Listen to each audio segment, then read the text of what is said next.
आदरणीय हमारे मेहमानों, प्रिय दोस्तों, एक मिनट। और सर्वप्रथम हमारे आदरणीय अतिथियों का परिचय देने से पहले मैं उस अवसर का उल्लेख करना चाहूंगा जिस पर हम यहाँ इकट्ठे हुए हैं। जैसे हम जानते हैं कि 21 फरवरी को मातृभाषा दिवस मनाया जाता है पूरे विश्व में।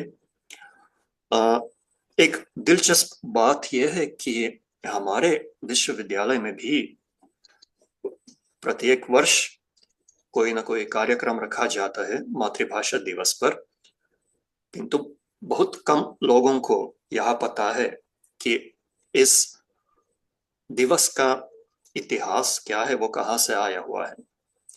हम जो भारत से जुड़ा हुआ एक विभाग है, यूक्रेनी कीव राष्ट्रीय विश्वविद्यालय का भारत विद्या केंद्र और हिंदी भाषा एवं भारतीय साहित्य केंद्र, हमें थोड़ा अधिक पता है इस मामले में कि ये परंपरा, ये दिवस मनाने की परंपरा वो तो भारतीय उपद्वीप से ही आई हुई है।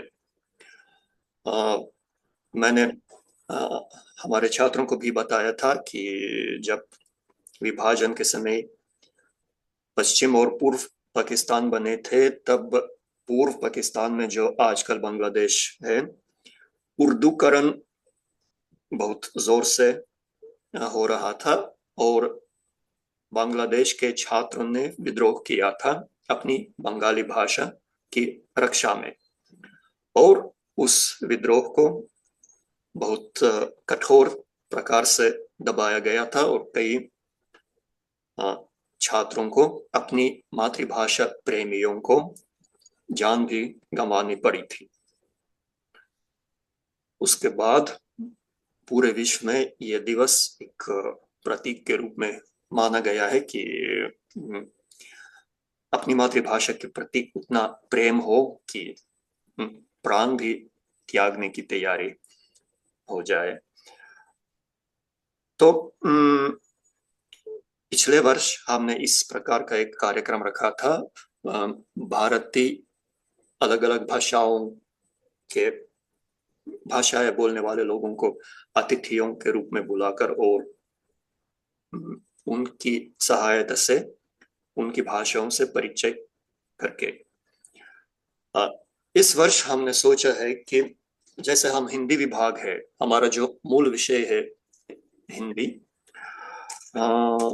तो अपने लिए हम ये स्पष्ट करना चाहते हैं, हमने स्पष्ट करना चाहा कि हिंदी की सीमाएं और हिंदी की विविधता हम कैसे निर्धारित कर सकते हैं।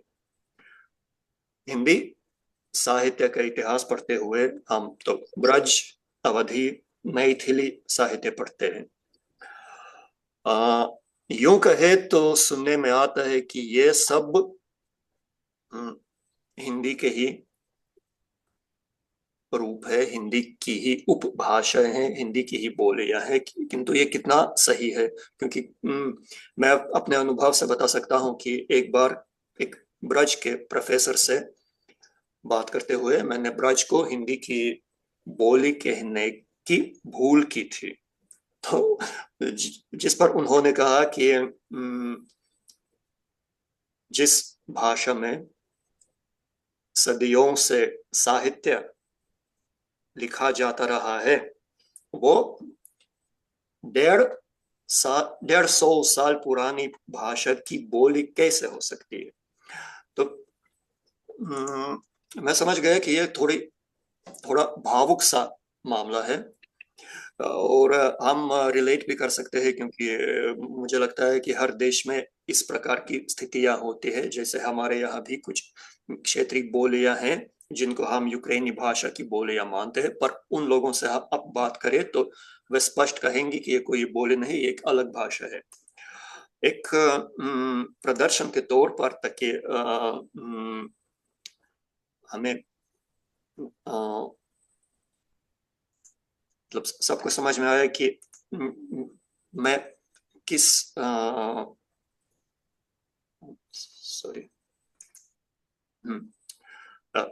मैं किस समस्या की बात कर रहा हूं? देखिए, इस प्रकार की इस प्रकार का भारत का भाषाई मानचित्र हमें मिल सकता है, और हिंदी का इलाका इसमें आप देख सकते हैं। ऐसा लगता है कि कई इलाकों से तो बिना पूछे ही इनको हिंदी क्षेत्र में शामिल किया गया है। एक शायद थोड़े अधिक पहुंचे हुए भाषावेत्ताओं के लिए इस प्रकार का मानचित्र होता है, जिसमें हम देख सकते हैं कि हिंदी भाषी क्षेत्र को बड़े सलीके से विभाजित किया गया है अलग अलग क्षेत्रीय उपभाषाओं में। और शुद्ध मतलब मूल हिंदी का अब देखिए कितना इधर विचित्र सा आकार बनता है, तो इससे भी थोड़ा सा असमंजस पैदा होता है कि ये कैसे हो सकता है। हम अपने लिए ये समझना चाहते हैं कि हिंदी भाषी क्षेत्र के अंदर जो हिंदी के मुख्य साहित्यिक एवं बोलचाल के रूप बोलने वाले जीने वाले लोग, वो स्वयं क्या सोचते हैं इस पर।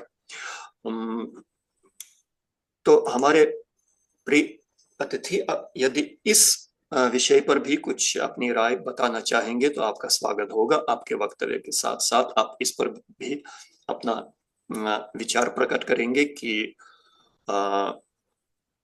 हम आखिर ब्रज, अवधी, मैथिली को भाषा बोले, उपभाषा बोले, बोली बोले, ये हिंदी का रूप माना जा सकता है कि इसको एकदम अलग से देखना चाहिए। वो एक छोटा सा पहलू होगा हमारी बातचीत का, किंतु ये मुख्य पहलू नहीं है। हम समझते हैं कि शायद भाषा की प्रकृति में इस प्रकार का विभाजन, इस प्रकार का वर्गीकरण तो होता ही नहीं है। वो विद्वान लोगों ने बना लिया अपनी सुविधा के लिए, हमारी सुविधा के लिए। तो शायद सुविधानुसार हमें इस शब्दावली का प्रयोग करना चाहिए। जी, तो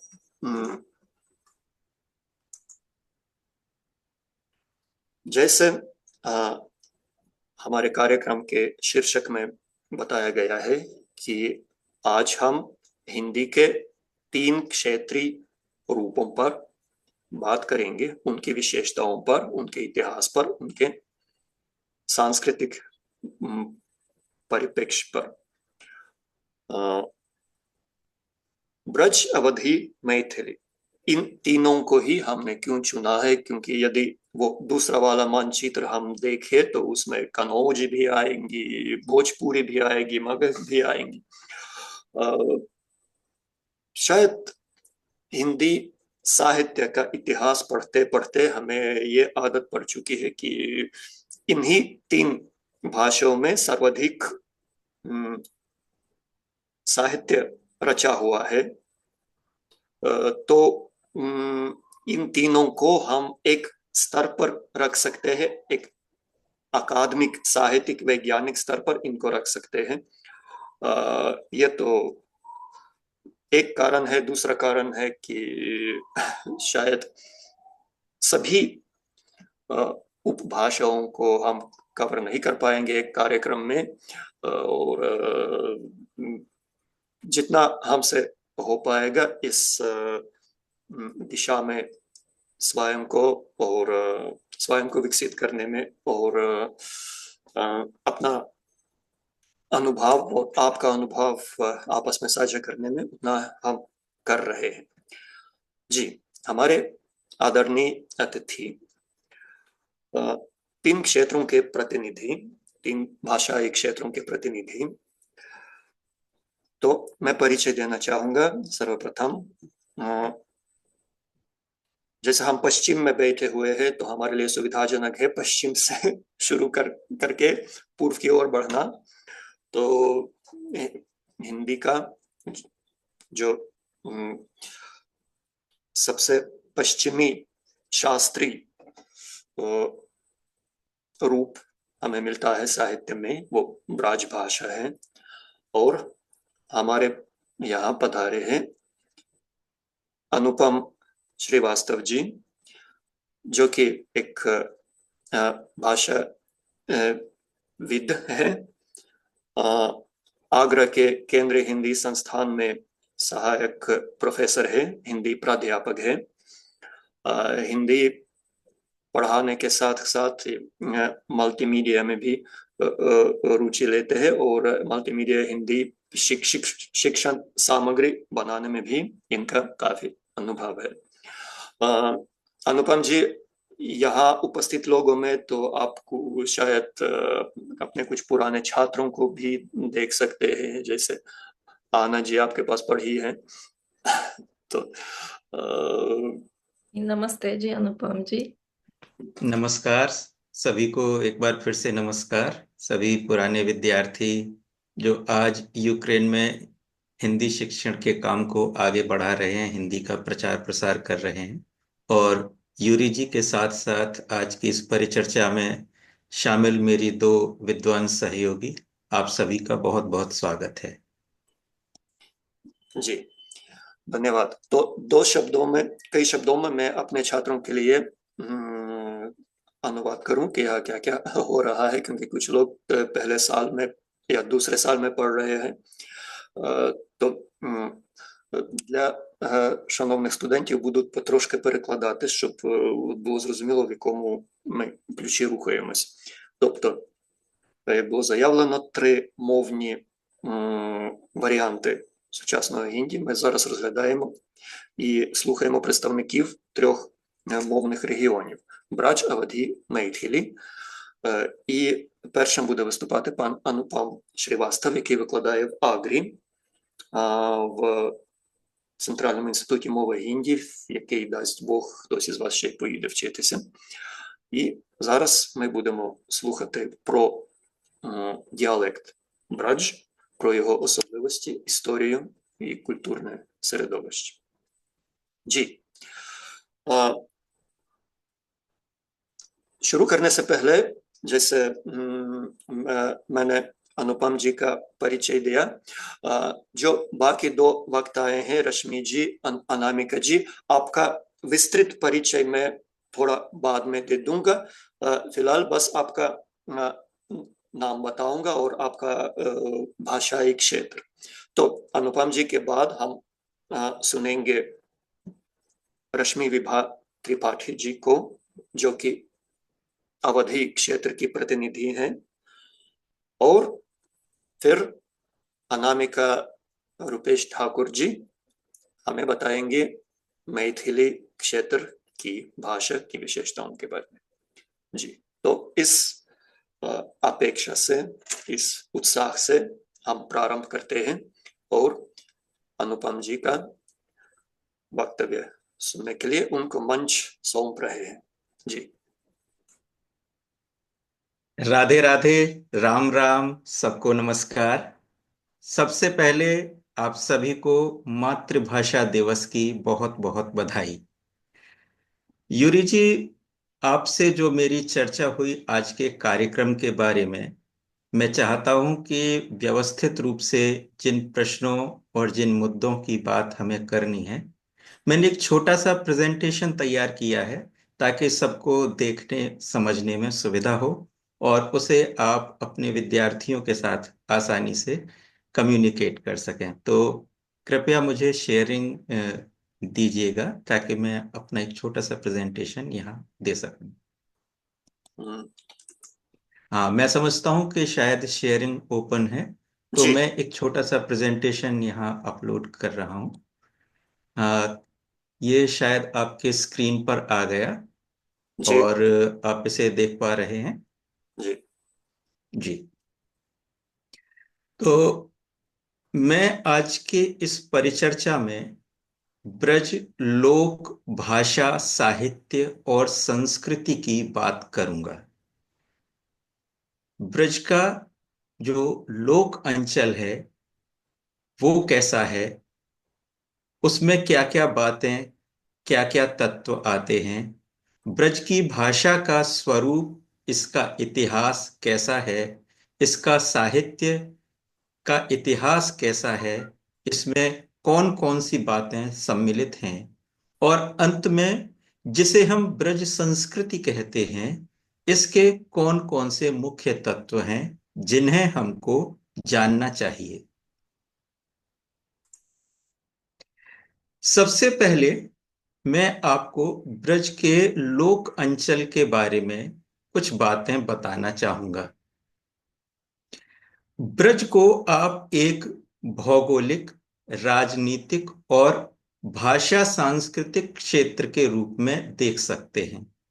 माफ कीजिए, मुझे यूक्रेनी भाषा नहीं आती, लेकिन अगर मैं कुछ सरल अंग्रेजी शब्दों के साथ में इसे कहूं तो ब्रज एक जियोग्राफिकल, एक जियोपॉलिटिकल और एक लिंग्विस्टिक कल्चरल एरिया के तौर पर हमारे इतिहास, हमारे समाज में मौजूद है।